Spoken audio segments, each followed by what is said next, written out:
Now from Atlanta News First Plus, this is Sports Tonight.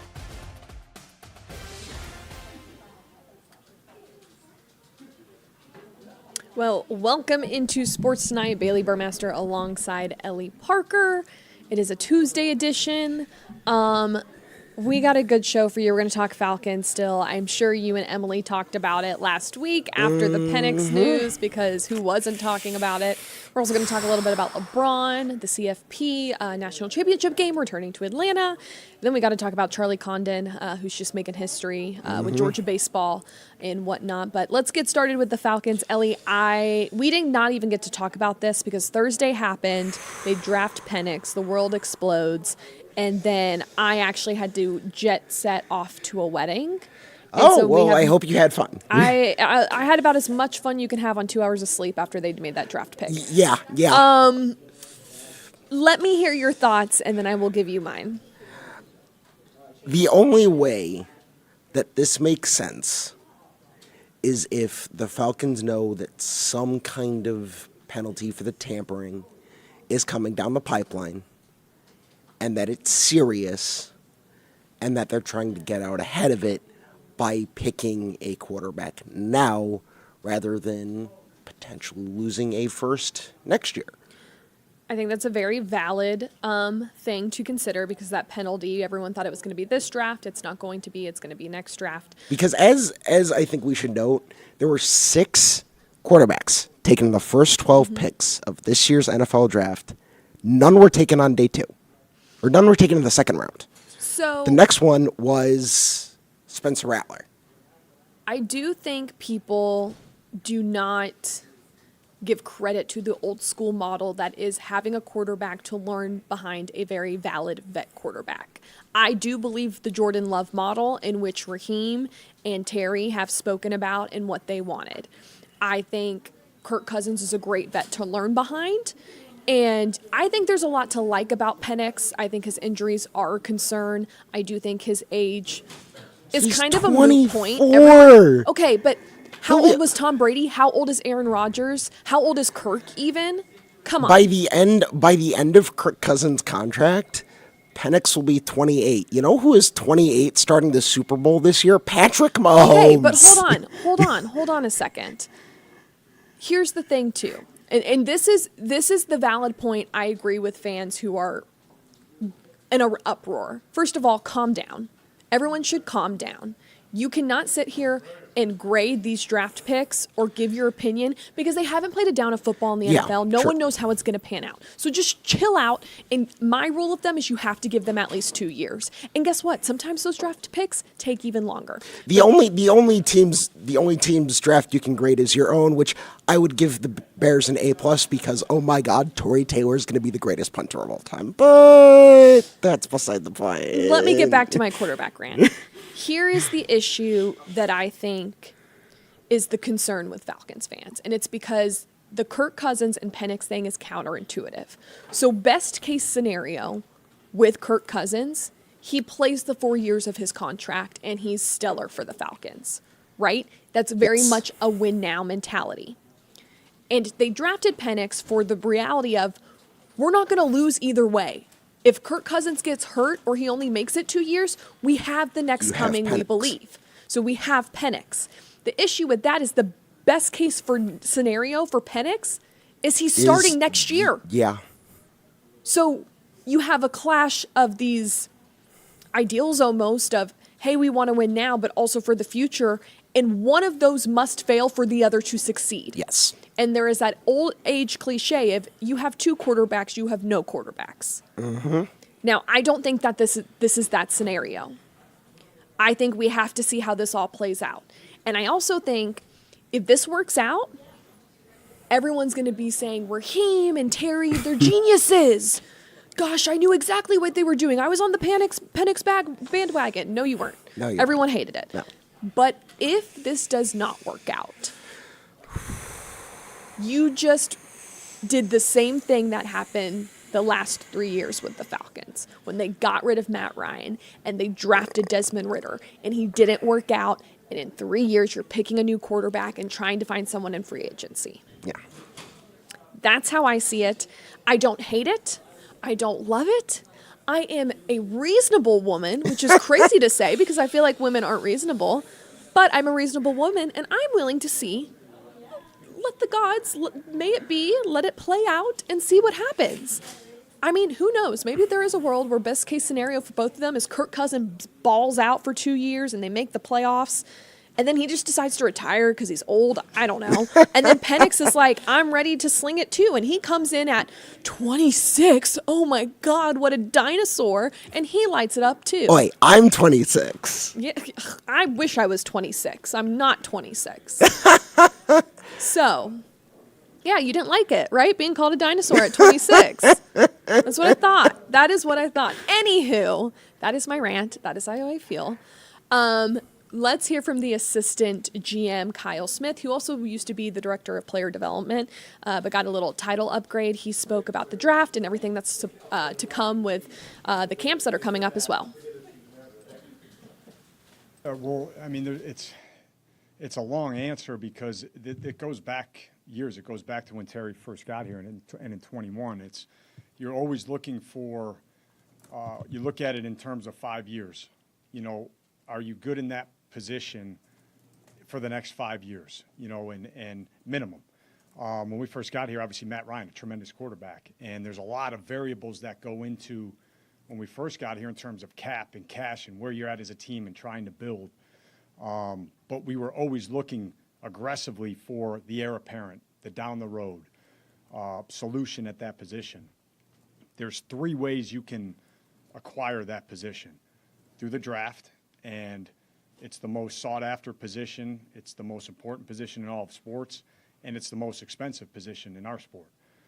So if it's through the draft, the currency is draft capital. So once you identify a guy, you got to be ready to go up and get him. You have to be ready to give up future assets to go get that player. In the pro side of things, and you've seen in recent years, to go get a guy that you believe in, you have to trade both draft capital and cap and cash. So you're going and giving 3 first-round picks and 2 1s and 2 2s or whatever the case may be, plus cap and cash, to then solidify we're okay with that because we got the next 5 years, 6 years, whatever figured out. So you're sacrificing, hey, we might not pick a player this year to help us win right now, but we're in win right now mode because we've solidified that position.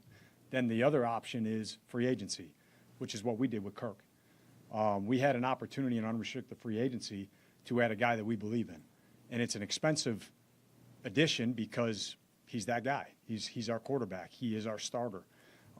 He's the guy we believe we can win with. He's the leader. I was with him in Washington. He hasn't changed. He's a maniacal preparer, leader, toughness, all those things that we love. So that's the other option to do. The tricky part is the draft. And for us, going back to Penix, this is the first year that we were sitting at our pick, and there was a quarterback at that position, most important position in sports, that we felt like can be the guy. This is the first year. We didn't pick one in 21. We didn't pick one in 22, not 23. This was the first year that we were sitting there, and we're staring down the barrel at a player that we think can be that guy. So right now, as it stands, regardless of which, we've gone from 21, and I know it's long-winded and it's going back in time, but it's an unsettling feeling sitting there in 21. I'll never forget sitting there with Terry and being like, okay, well, what's our future? What's our plan for the future? How are we going to solidify down the road? It's not just about this year or next year. It's about 5 years minimum, and always trying to find that option. And it just, through the draft, it didn't happen naturally. We want to make, you don't want to put yourself in a position where you have to force something, or you know what I mean? You want it to happen naturally. And in this situation, you know, we went out and got a guy that we believe in, and we're sitting there in the draft, and we let our board speak to us, and there was a guy there at that position. So now we feel really good at 5 years minimum. We are good. We don't have to worry about that position. Going back in time a little bit, when you picked Michael Penix at quarterback, the last 4 years they've all been offensive picks. in the first round. What is the overall, and what was the overall assessment of the defense when you're that high, close to number one, but you go offense 4 years in a row? Well, it's like we've talked about before, it's always best player available in our board, you know, and how that board falls to us. The confidence and conviction we have in the players that are there available to us. You know, when you have a lot of different players up there at different positions, we do value certain positions over other positions, and if it's all equal, you're looking at need, you're looking at positional values, you're looking at all those things. But at the end of the day, we've been the same, and we've been consistent that way. Use free agency, set yourself up for the draft so you can go in there and pick best player available for you. If Penix is your guy, why not let him go from the jump and, you know, save that money on Kirk and spend it on defensive players that you could use in free agency? I guess both individually seem great, but maybe not together collectively could be the play. Well, you just think that you could get right. at A, is that? Well, there's, like, we believe, but that's, now you're getting into the hypotheticals of if everything was the same and we went in there, we didn't have any quarterbacks on our roster, we just sit there at 8 and pick a quarterback. Like, the way that that process works is no different than what we've done in 21. We identify first in February how many quarterbacks do we think are going to go. It could be 12 in the first round, 6, 8, whatever it is. This year we thought there would be 6. I was wrong. I thought 4 would go before us, but thought there would be 6 that go. So now you take that number. We think there's going to be 12 first-round quarterbacks this year. And we shut the doors and take all the grades, and we take all the scouts' opinions and coaches' opinions, character, makeup, everything that goes into it. And Raheem and Terry's job is to sit there and say, of these 12, who are we going to do? Who's the guys we believe in? Who are the conviction guys? Who are we going to pull the trigger on? Like we said, year 1 and 21, 5 went. We didn't pick one. This is the first year that we sat there, and there was one that we would do. The point I was making earlier, that position, it's what do you have to pay for that position if you believe in it. We were at 8. If you believe in 6, you can't sit at 8. You better go to 6. So all those things play into it, and there were no pre-draft trades. And just go back in history. Just go back last few, 4 or 5 years. If there are pre-draft, you have to get to a position to where you can take it, and you have to assume everybody sees the position the same way you do. You have to, or else you're going to get burned. So essentially what we've done is we have Kirk Cousins, who we believe in. Everything, what we did to get Kirk Cousins tells everybody what we believe about Kirk Cousins. He's our guy. We set ourselves up, and in the draft, Michael Penix was there, and it's a young quarterback that we believe in. We pulled the trigger. I mean, that's as kind of clear as I can say it. I interrupt you, Clay. You thought 4 quarterbacks would go before you guys picked. Was Penix one of those guys you thought would be out? Well, that doesn't matter. Either way, you're going through the process of trying to sort out, hey, what could happen, what couldn't happen, are there going to be trades? Part of the reason I think that nobody had us taken was because we have a quarterback. We have Kirk Cousins. If you sign a 1-year quarterback, or you don't do anything in free agency, you all of a sudden by the league, you get put into the category of they could take one. There's still teams that were beyond the top 12 that we think could take quarterbacks. It's just how does it fall out?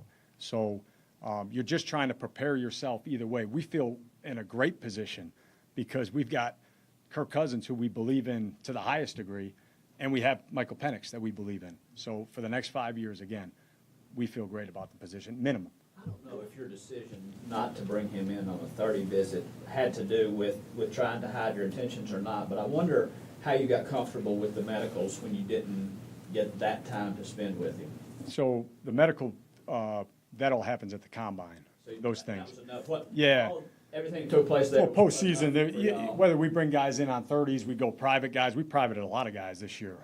That was one, I guess, that got out. There's other ones that probably didn't get out, but we go make a lot of calls or private visits, and sometimes it's to work guys out. Sometimes it's just to visit with them. Sometimes it's to, get them on the board, talk football, get the mental. Once you kind of check that box and you're like, hey, man, do we need any more information here or not? We had Michael Penix and a lot of other guys scheduled for 30s, but we made our our private visit, we kind of check the box. Let's utilize another 30 on somebody else that we need more information on. So you came out of the private visit with him? Yes. Okay, about his medicals? Yep. You There's would check- You would check that box? Yeah, medical stuff happens at the combine.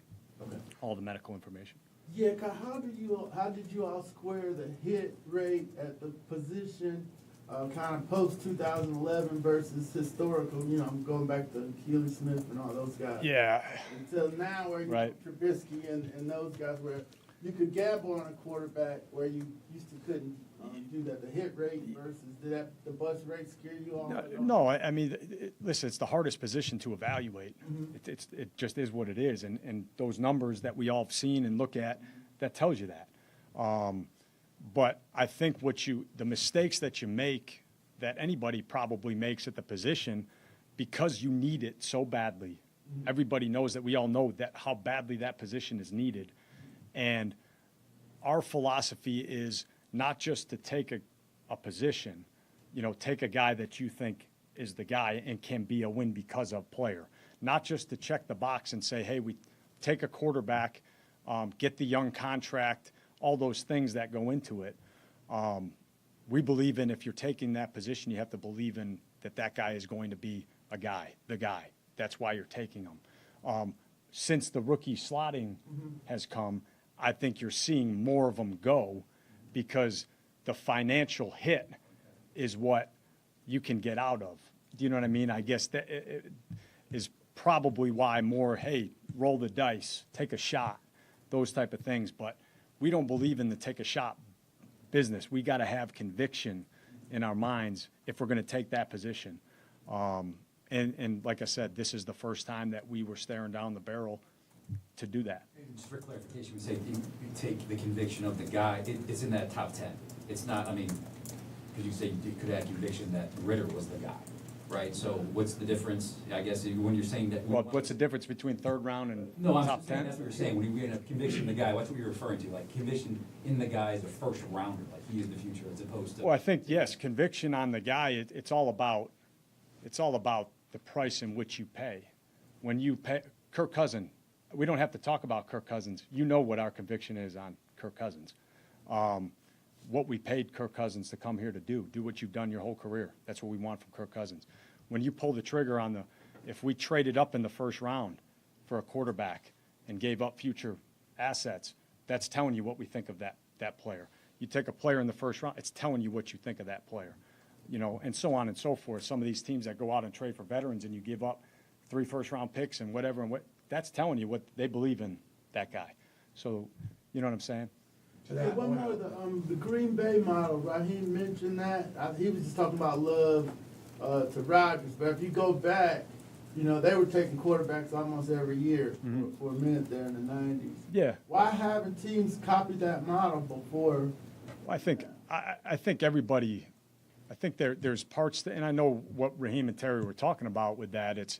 There's pieces to this of that philosophy. Yes, it's the most important position. So, solidify yourself and double down if you have to, and if you have conviction on guys, take them. But obviously, our situation is different than theirs was. Kirk just signing Kirk and just coming here. Obviously, Brett Favre and Aaron Rodgers were there, solidified in those roles. So there are differences, but the philosophy is the same. If you believe in a guy, take the guy. Especially at that position. But I think that's kind of what they meant, I think, by the Green Bay model, is not so much you can break down every situation and try to make it exact. It's not, but the philosophy is that way, yes. Kyle, Okay, so we will see what ends up happening. We'll get to see Penix next Friday in person out at rookie minicamp, so that should be very interesting and exciting to watch. But let's go to some bigger news. What is next for LeBron? Facing off against the Nuggets, not going as planned. To put it lightly. His son Bronny entered the transfer portal and declared for the draft. He still has time to pull out of the draft. For those who have not kept tabs on this, LeBron has been very, very open about the fact he's closer to the end of his career than the beginning. He would like to keep playing until Bronny makes a team, and then he would like to play with Bronny for a season before retiring, at least a season. So I think we're going to see what happens with Bronny, and that's what's dependent of what happens with LeBron. What if Bronny becomes a 4-year guy wherever he goes? I think there will be an understanding that, okay, let's play hypothetical here, okay? Bronny ends up getting picked up by the Cavs. Oh, no. Okay, I'm just for funsies. If he's picked up by the Cavs, there will be an understanding that they will not only get LeBron, but Bronny will be on the roster, even if he is not playing, so that him and his dad can go through the process together. LeBron can coach him up, etc., etc. There are teams that will do that for the mere fact to just get LeBron in the building. You give up a lot of power. You give up the keys to the castle, essentially.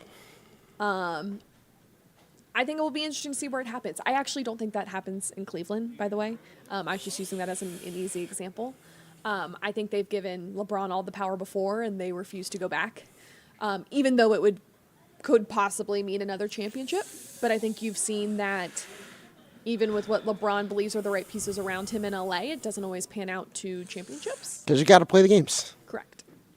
So I don't know. I do think he ends up playing with Bronny. I do think someone takes that deal. I don't know where that is, but I think it's going to be more of a career pivot for LeBron to say, hey, I want to spend time with my kid in the league and not necessarily chase championships anymore. Although he's going to try and bring everyone around him up to win a championship.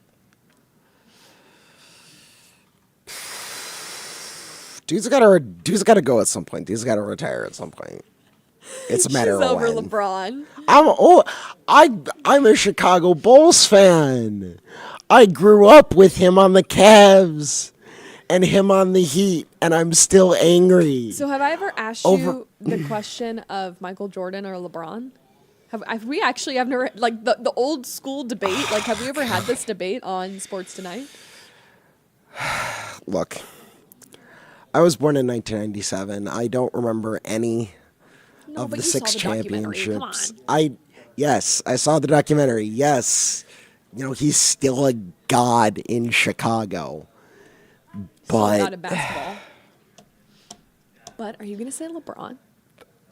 no comment. I'm not gonna wade into this because my thoughts are a little more complicated than just LeBron or just Michael.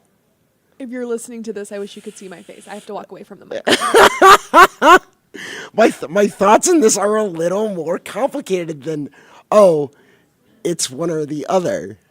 Like, if you're forcing me gun to my head, I'm obligated to pick Michael purely because of the personal trauma of the Heatles blocking the Bulls from Derrick Rose's best chance at a championship. I'm malfunctioning right now. I don't have anything to say. You malfunctioned me. That was something I did not expect to ever hear come out of your. Like, I'm baffled. I'm speechless. I'm not a girl who's left speechless very often, Ellie, but I'm speechless. I just think we should go on to the next topic. I have nothing to say. Oh boy. Okay, so the college football. This isn't even. The show goes down from here. Okay, so the college football playoff national championship is returning to Atlanta. Back at the Benz. That excites me.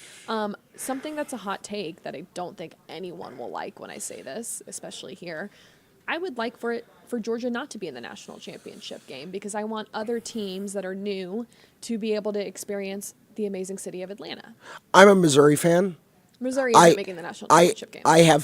I have no qualms about Georgia not making the national championship. Oh, boo hoo. And it's not going to be Missouri either. Or Tennessee, because I hear Brett in the peanut gallery back there. I have faith in my Tigers. I think they can do it. That's cute. With the 12th team. That's cute. You just got to get in, and then it can happen. That's cute. I think the best odds out of Missouri or Tennessee or Oklahoma State is Oklahoma State. We're basically bringing everyone back, which is unheard of in the transfer portal era, mind you. We have Ollie Gordon, who was, I can't remember where he finished. I think he was 5th or 4th in the Heisman voting. Don't be a hater. Do not be a hater. After your just boo-boo take, I'm a Chicago fan, but no comment on LeBron. I have to pick well, you know Michael. what? Whatever. I'm sorry. I'm done listening to you. This is the first time we're going to keep going. Let's talk about Charlie Condon. He is making waves for Georgia. He has put them on the map. We did a story about him a few weeks back, maybe even a month ago, when he was leading the way for home runs in NCAA. He still is. He still is, and he is now the all-time home run leader in Georgia baseball history, Ellie. And who's number 2? Couldn't tell you. Gordon Beckham. There you go. Gordon Beckham used to hold the record for both all-time and single season, and 2 days ago, Charlie Condon said, nope, both those records are mine now. Yep. With his 54th all-time home run in a Bulldogs uniform. That is crazy. Crazy. In like 2 years as a walk-on? Yeah. Walk-on. Walk-on to records. Love that story. As a former walk-on, I also love that story. I am very intrigued to see what happens with this team once they get into the SEC tournament and maybe a little bit of postseason. But as it stands right now, Charlie Condon is the number 1 overall pick in the MLB draft. So it will be interesting to see if it stays that way. But, I mean, the kid is on fire. He's eating his Wheaties. Right? Yeah. Wow, am I just really funny today? You're laughing a lot. I feel like I'm like... Oh, please. Shoo. Okay, Ellie, tell me what's on your mind today. So, hi, my name is Ellie Parker, and I really love tennis. Is there a sport you don't like? Shut up. I love tennis. I used to play it in high school. I played for 4 years. I was not very good. But I love tennis, and this weekend was like tennis fan heaven. Because of challengers? Because not only do we have challengers, which unfortunately I have not seen. I have not seen it either. I'm dying to. A new topspin game came out. Ooh. And that I have been obsessed with. Okay.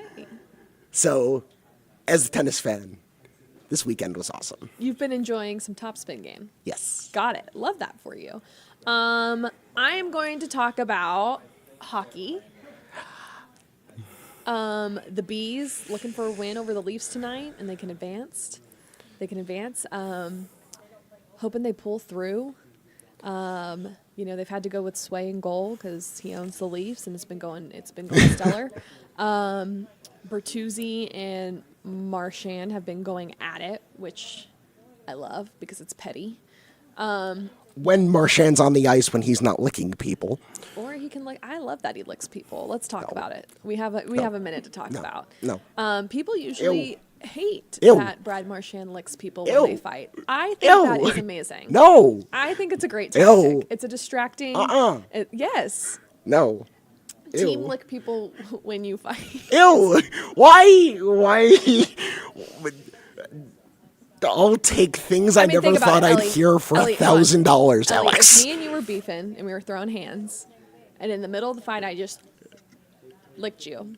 Oh. You'd be like, what? And then I would come in with the haymaker, and that would be it. I would be throwing haymakers out of pure anger. No, you would be disgusted, and then I would. Yeah, I'd be disgusted and then start throwing haymakers. You would be down and out before that happens. No. Yeah. No. Yeah, No. You're just really wrong today. Take me in a fight. I'm sorry. I know it's Tuesday. It's kind of a weird day, but you're wrong on all fronts today. Nuh-uh. Your Nuh-uh. takes are boo-boo. Nuh-uh. Nuh-uh. The only thing you did good today was laugh at my jokes. Oh, my God. We are on a time limit, unfortunately. The two of us could go at this for an hour. Probably. Well, so we should probably wrap Tuesday Sports tonight. It's been a little chaotic. I've had to give Ellie some grief today, but we'll try again another day this week. For Ellie Parker and myself, thanks for joining us on this beautiful Sports Tonight. Make sure to join us throughout the week. We'll have a lot more coming up, whether it's about the Atlanta Dream, Atlanta Vibe, the latest headlines. We will have it all right here for you. But that will do it for tonight. Have a great night.